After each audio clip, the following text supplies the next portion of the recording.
Hello there, and welcome to the Dear Dyslexic podcast series, brought to you by Rethink Dyslexia, the podcast where we're breaking barriers and doing things differently. I'm Shae Wissell, your host, and I'm so glad you can join us. I'm a fellow neurodivergent, and I'm coming from the lands of the Wurundjeri people of the Kulin Nation, where I live and work. And I would like to acknowledge and pay my respects to all the tribes across our beautiful country and to all First Nations people listening today. Our podcast was born in 2017 out of a need to give a voice to the stories and perspectives of adults with dyslexia. And our voice has grown stronger year after year. We're now a globally listened to podcast with guests from all around the world. Join us for insightful conversations about living with dyslexia and other neurodivergences across all walks of life. Our special focus is on adult education, employment, social and emotional wellbeing, and entrepreneurship. We're excited to be bringing you this episode and invite you to like and follow us, or even better, why not leave us a review on your favourite podcast platform. So let's get started. Hello, everyone, and welcome to our Dear Dyslexic podcast series. I am thrilled, a new word instead of excited, to have Helen Ross on the show. I should say Dr. Helen Ross, sorry. Dr. Helen from the amazing UK. And Helen has been really a mentor of mine for quite a while now. We've only ever met online. Helen's looking perplexed at that statement, and I'm not sure why. I actually can't remember how Helen and I met, but Helen is part of our research group. I think so. Maybe you came along for our research group. Probably. Initially, probably through LinkedIn. Anyway, we have a broad range of connections in the UK, and we're very lucky to have Helen start to come along to our research group as a mentor, really, and also to learn more about her research. And so today we were going to have a chat about all things mums, dyslexia, and research. Does that sound like a good cross of topics, Helen?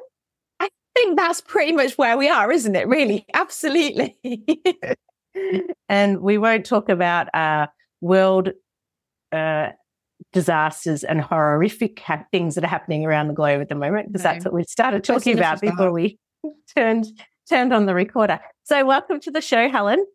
Thank you for having me. It's really sweet. Like, when I used to get really weirded out when people say nice stuff about me like that, and then to call me a mentor.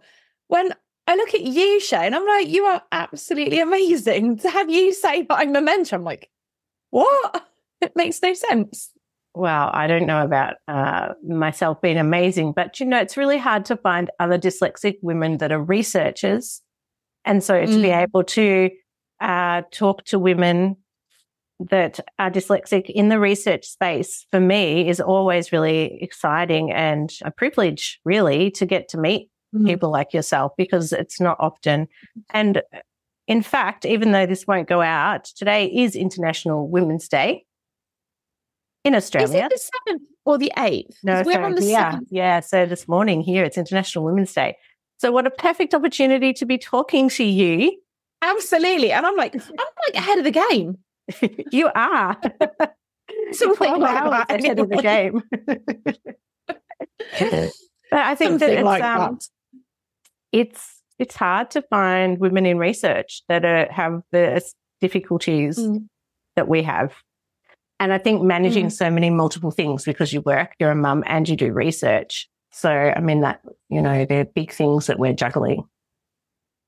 Can you tell us a little bit about yourself? What's your name and where'd you come from? It's still a black on blind date, if you've ever seen that. My first degree was mechanical engineering. I did mech engine French because I liked hitting things. That genuinely is why I did it. I like hitting things and breaking them to see how not to break them. And I still do, but a bit less violently than, steel, because I was in Sheffield Uni. But I got dyslexia. I got diagnosed with dyslexia when I was 17, and I just felt thick, really thick. And I'm clearly not, rationally. You step back and you go, oh, she's not daft. Yeah. But that feeling really rubbish never leaves you. So I ended up teaching in the Dearne Valley, which is in South Yorkshire, where all the miners' strikes kicked off in 1980. In fact, it was 4 years ago, 1984. It was on the BBC Breakfast yesterday. And it was a really tricky old area because it's never got over it. It's never got picked up after the miners' strikes. And the ambient literacy is wobbly. So kind of having gone through school feeling a bit thick. Am I allowed to say that? I hope that's okay. I'm not trying to insult. Okay. And then working in an area where just such disenfranchisement with education systems. I didn't want other people to feel like that. So me and Andy, my husband, got married, went traveling, faffed around in South America for a bit. And you've got time, haven't you, when you're traveling and you haven't got grown-up stuff like children and mortgage. And I wrote my PhD application because I wanted to know how to do policy stuff. And then I did that. And my supervisor, Dr. Tina Skinner, Bath Uni, ledge. She's a mum. She's dyslexic. Her kids are gorgeous. Her kids are so lovely. Her partner is just, he's her husband now. But her family, they're just amazing people. And she took a punt on me, I think, because I've got a profile quite like her partner, because he'd done engineering and moved into social policy and whatnot at West England Uni, I think it is, he works at. And so it was all kind of this good kind of perfect storm with Tina. The stars aligned, and she's just, she's like my academic mum. She's amazing, and she's kind and lovely and so gracious and forgiving of idiots who didn't even know the word ontology when they started sociology. Yeah, and I just started doing that.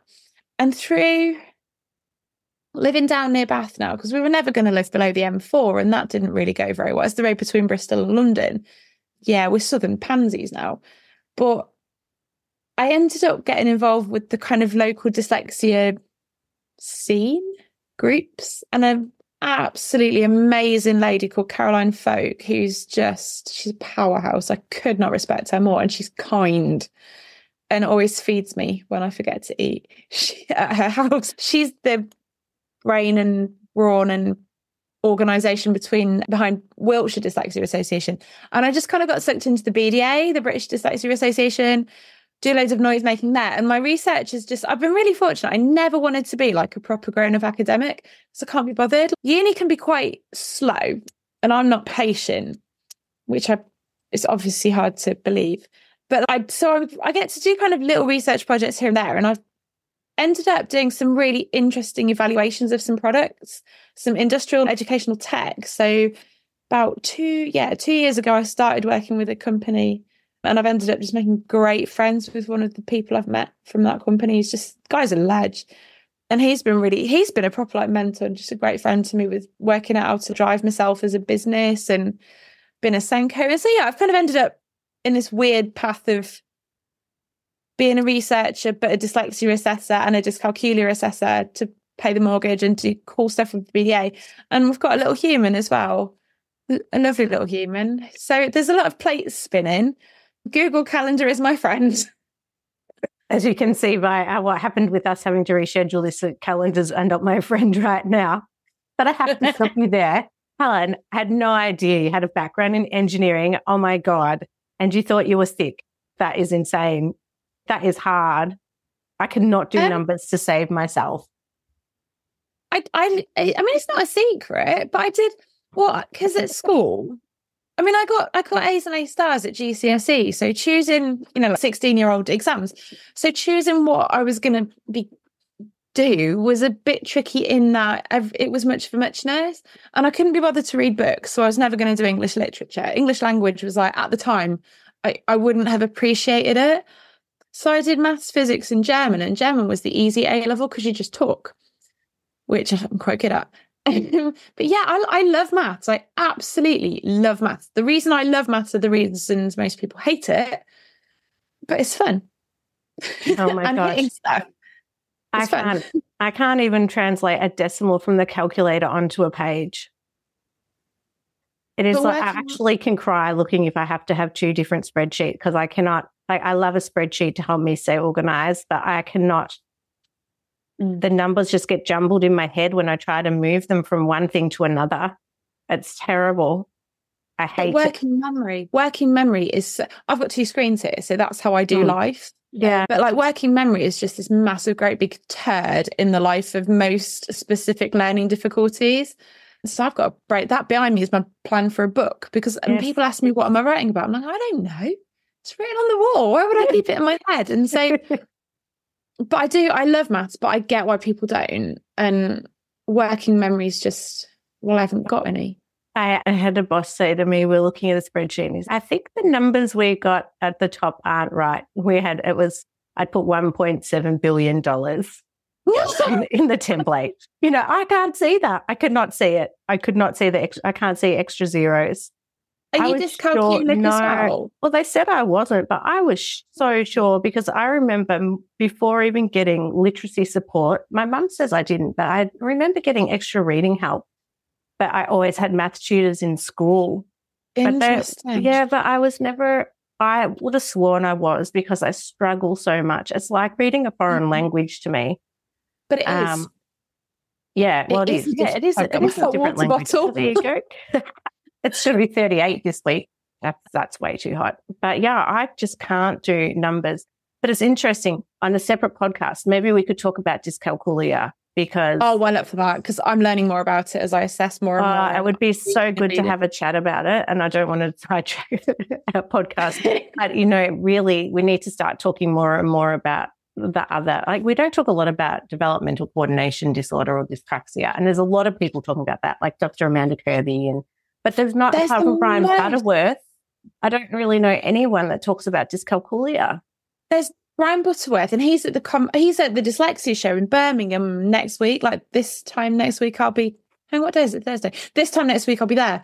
Brian Butterworth's there. There's a chap called Steve Chin who is absolutely lovely. He lives in Bath as well. Pete Jarrett does a lot of stuff with it. A lady called Judy Horniveld. I want to say she's Coventry Uni.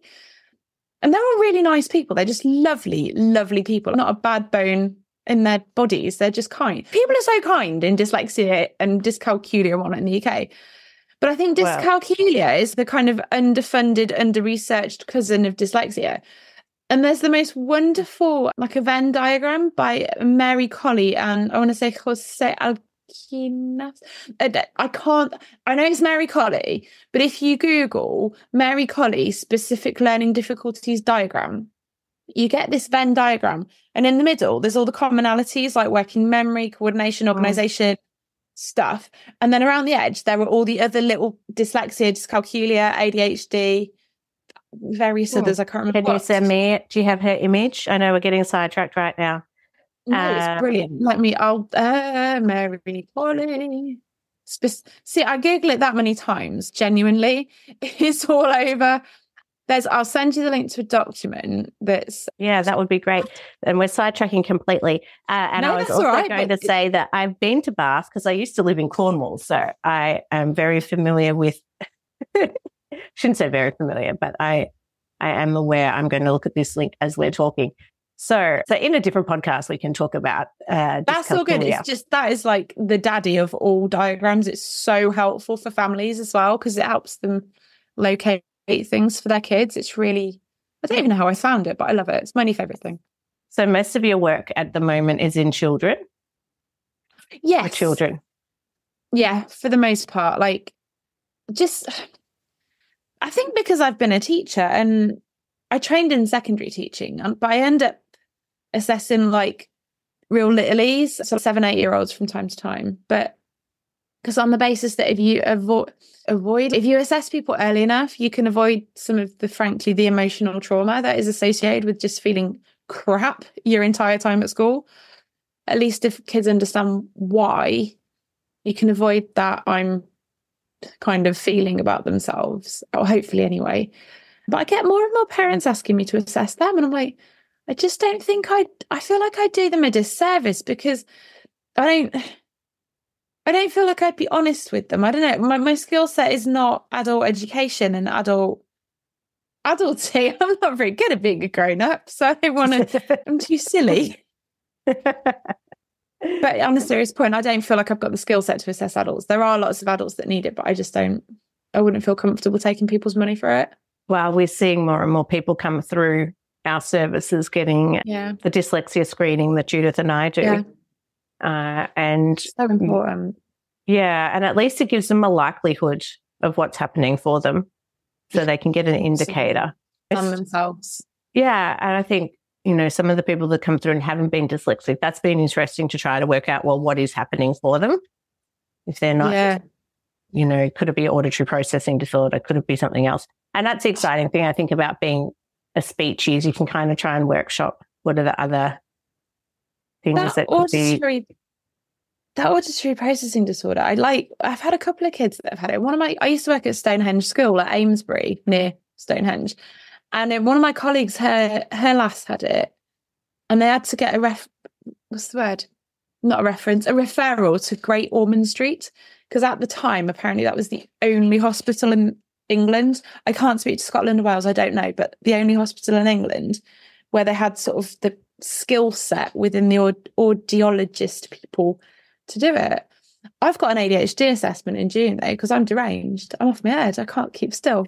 I'm wriggling. I can't wait to find out if you do. And I said in my last podcast, Judith has diagnosed me with it, but not formally. So we talked about that in our PhD group, didn't we? Yeah. I know I've been with the board, actually, the Dyslexic board, and one of the board members said, really? And Judith definitely got some characteristics. So I do want to get assessed. I'd like to know at one point, because then I can kind of work out, well, actually, this was my reading difficulties, and this was actually not related to reading. Yes. To see whether there's a differentiation. Building the picture of yourself, isn't it? And because I found that diagram that I sent you the link for, and I did, as a specialist assessor, I'm allowed to look at effects of attention problems on learning. I can't diagnose ADHD, but I did the course just out of nosiness. I don't want to do that kind of diagnosis, but I wanted to make sure I was making an informed choice not to, kind of thing. And I was like, that's me, and that's me, and that's me. And then my husband's go.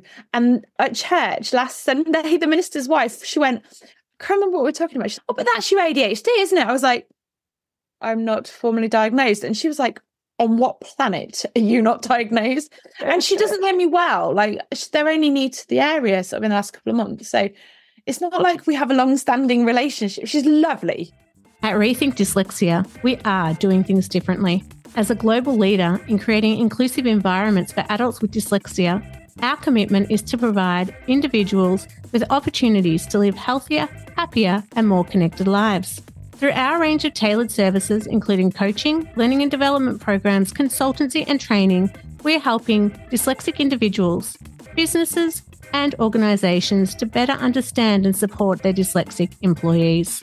So if you're looking for insights, inspiration, and expert advice on dyslexia and how you can provide inclusive practices and environments, then head to rethinkdyslexia.com to find out more, or book your free consultation today.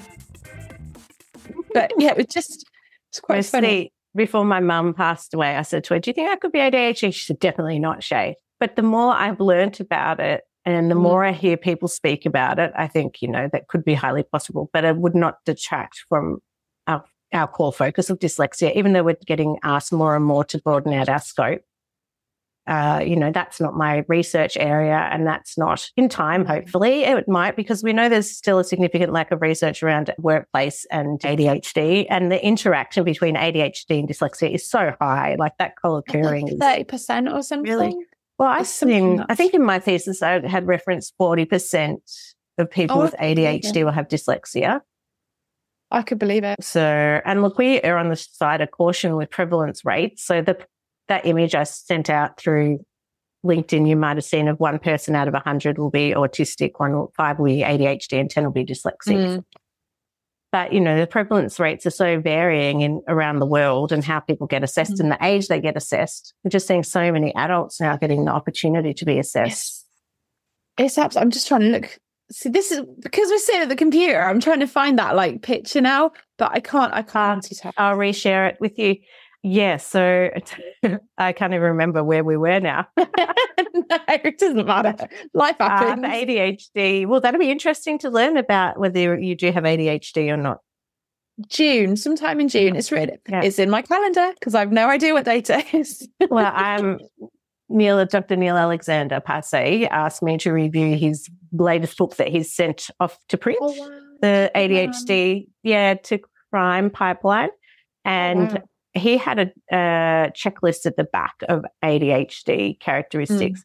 And I'm not a huge fan of checklists because, you can go online and there's a checklist for dyslexia and there's 50 characteristics. So everyone's dyslexic then, aren't they? I mean, they're quite complicated. Yeah. But I mean, it was a good screening tool. And I said to Neil, Oh, yep, I ticked most of those boxes. It's like you're going to get assessed, I don't know, at some point. But the research part, how did you find doing your research? Because we've jumped all over the place.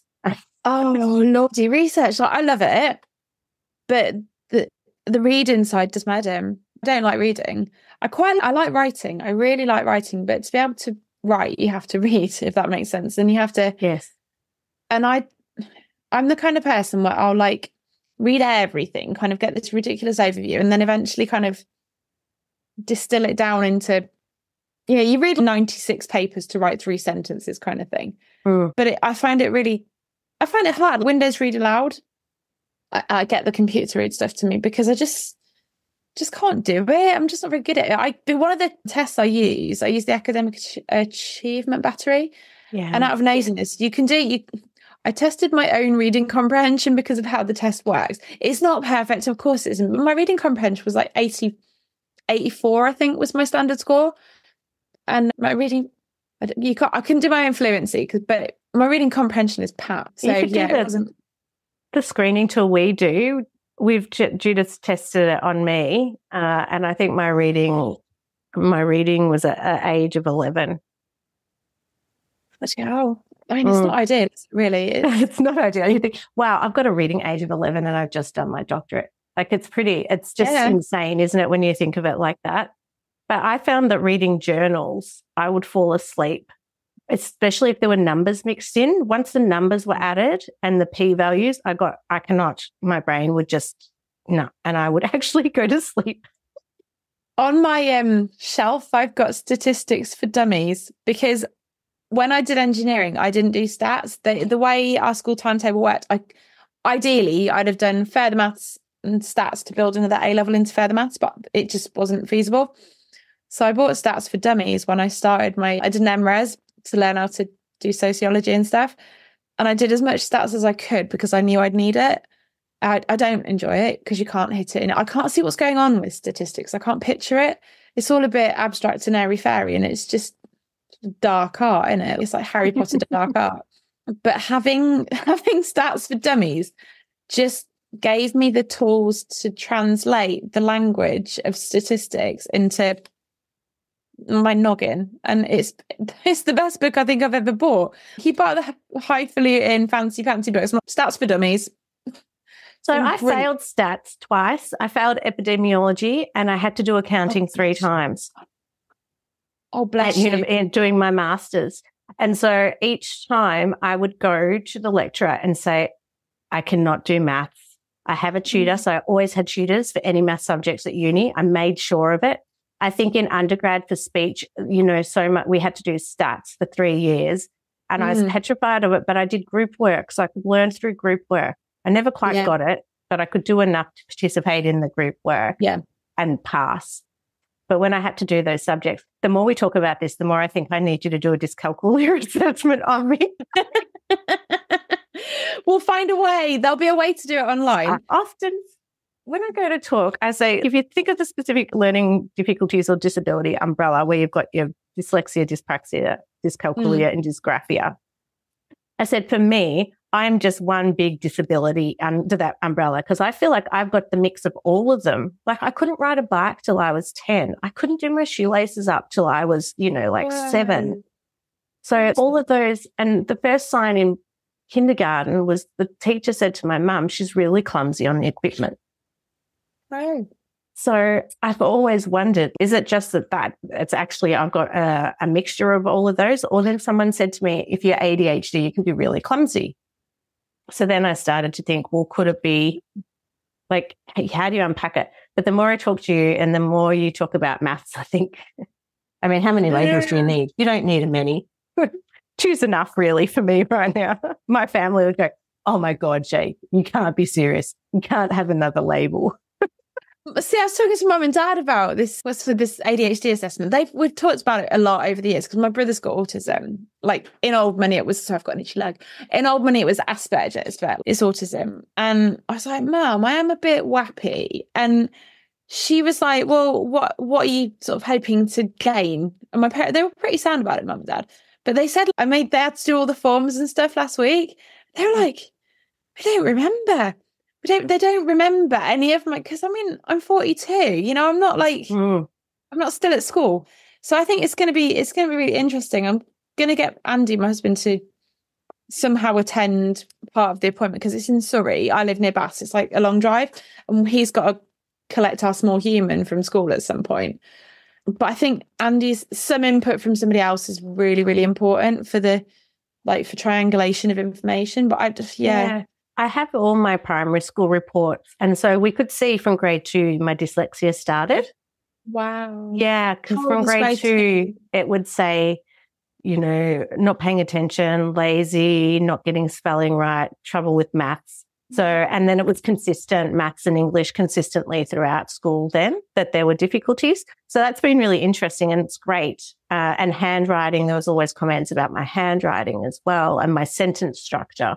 So that's been a really good record. And when I used to present, I'd have photos of my different report to show how it started from primary school. But yeah, it'll be interesting to see. You'll have to come back to us. I think in my head, I've got 3 new podcasts that we need to do. Okay, up for it. I'll talk for England. It's not a problem. I think, it's going to be interesting. What I find, and I don't know if you're the same, I just find that I'm looking at Daniel now, my little dude, and he's a bit wappy. It's like having a mirror. His personality, his faces, his body language. He's got my eyes as well. He's a little, I'm surprised. I don't know how I made it to adulthood. How my mother didn't kill me, I don't know. But Daniel, he's such a good kid, but I just see the wriggle bum in him. His coordination, his hand-eye coordination's fine, but then he comes to writing and he's got that thing where letter formation's a bit of a faff, his teachers told us the other week. And he can do his phonics, but he's not particularly keen on it and he's not keen on reading. And so and having been a SENDCo as well, you're kind of hyper-vigilant to how wappy is my child because he's a criminal mastermind. He's so clever. And I don't know if you find that with Ava. Are you watching her? Yeah, I know. I'm hyper-vigilant and around it. So she's immersed in literacy. She's got a great pen grip. She's going to a preschool now that like immerses them in numeracy and literacy because I want to make sure she's got the best start possible in case. But she's extremely coordinated. She's highly intelligent, which we know all of our children are extremely intelligent. And my family hate me labeling and diagnosing people on the side. But so far, she doesn't have any of the things that I think I had in that coordination. She's identifying letters. But I mean, she's not grade 2. So it'll be interesting when she goes into this new environment, how it develops and whether anything starts to come forward. But at the moment, and my Daniel, my husband, keeps saying, I can't have 2 of you. I can't live with 2 of you like this. That's basically Andy's dialogue. He's always, because obviously I talk a lot. All my school reports say, Helen's got a lot to say for herself. She's very opinionated. And so Daniel's, he just talks. There is no filter. Yeah. And I talk, and Andy, you sometimes say when he's just, shut up, leave me alone. Like, the poor bloke. He's so patient, bless him. Ava is a non-stop talker at the moment, which is amazing. It's amazing to see their language development. And as a speech pathologist, I wish I'd had a little human to learn. I would have learned so much more watching a live person develop. But she doesn't sit still. And she doesn't stop talking. And I actually feel quite overwhelmed sometimes. Like I feel mentally like I can't process everything she's saying to me. And then I'm like touching you, and I'm like, no. So I find that can be a bit overwhelming and exhausting sometimes because I'm struggling to process. And now I just say to her, Mummy needs time to understand what you're saying in her head. And so I'm trying to start to explain to her, Mummy can't actually do that right now. And she'll look at me and go, what are you talking about? But it helps me then with my strategies. Oh, he does. And he's like, Mummy, did you say the wrong word again? Yes. And he has the phrase, and he said it, he's got a little friend from school. He's so cute. And Danny be like, Mummy can't multitask. I'm like, Daniel, one thing at a time. There's no point talking to me while I'm doing something else. I want to listen to you. Just Mummy can't multitasking. Mummy can't multitask. It's like in the car, if I swear, and they just, what's wrong, Mummy? Are we lost? Are we lost again? I'm like, Daniel knows all the words, but he never says them. He's really good about it. Because I don't mind him swearing, because his intent around languages for me is far more important. You can destroy somebody in very nice language, but he knows. Or if you like wallop yourself, or you forget something, Daniel's, Mummy, what's happened to you? Okay, I'm like, it's fine. That's so kind, though, isn't it? It's the getting lost. It just kills me. And it's just, oh, gosh, Mum, we're lost again. She's nearly 3. She's not even 3 yet. And that's what she said to her. I'm sitting in the car, killing myself laughing, going, in my head, I'm like, I don't think she's dyslexic. I don't think she's dyslexic. No. We always have it, like, when we go into Bath, because Bath is obviously standstill traffic. And so if you're late and you're like, gonna get into the city centre, Daniel's like, and, might be a little bit sweary. And Daniel's like, Mummy, is it the bloody slow-mos again? Yes, Daniel. Yes, it is. I've broken my child. They just learn so quickly, don't they? It's crazy. Yeah. Oh, my gosh. I feel like we've just gone. I actually don't know. There's been no structure to this podcast, and it's really just been a chat. Hopefully, whoever listens to it gets some value out of our secular conversation today. I hope so. But maybe we could have you on, because I think in my head as you were talking, having an opportunity to talk about dyscalculia and the work you do would be fantastic. But then I was also thinking maybe we could do a research podcast on how do we support, dyslexic people coming through that are. I think that's a really good idea. That are research, up and coming researchers. Because I'm only very early new career now. So how do we help, like through the group that we're running, how do we continue to support and give people a leg up? Yeah, definitely. Yeah, that mentoring. So we have gone over time, I think, but not too bad. I think we've done pretty well. I can get my coffee in. I can write my VAT receipts before I go to bed and finish my accounts. Yay! Thank you for staying up so late. Thank you for having me. To me. Absolute pleasure. It's so much fun. And we will lock in some dates to do some further conversations. Stop. Sounds good. Have a wonderful evening. Thanks so much for your time. And everyone listening, we will put that document that Helen was talking about with the Venn diagram up on the website. And if you need any further information or to learn more about Helen and her research, which we really didn't get to talk about, you can find her on LinkedIn and anywhere else, Helen, that they can find. I'm on the Artist for Beginners Twitter. If you Google Helen Ross Dyslexia England, you'll find me. Like, I've got blonde hair and blondish hair at various points. And can we find you on BDA as well, British Dyslexia Association? You're the co-chair, is that right? I am the co-vice chair. You can probably find me in there. I'm just at Dr Helen Ross on Twitter, worst case scenario. Okay, easy. On X. X, yes. X. That. I'm not on that. Okay, Moffat. All right. Anyway, we will catch you at another time. Safe travels, and thank you. We'll talk to you soon. Have a good day. See you later. Thank you. Bye. Bye. If you haven't done so already, make sure you sign up to our mailing list so you can keep up to date with everything we are doing at Rethink Dyslexia. So head to rethinkdyslexia.com.au. And don't forget, if there's anything you heard today that was distressing, you can contact Lifeline on 13 11 14 or Beyond Blue on 1300 22 46 36. Thanks for listening and bye for now. Oh, yeah.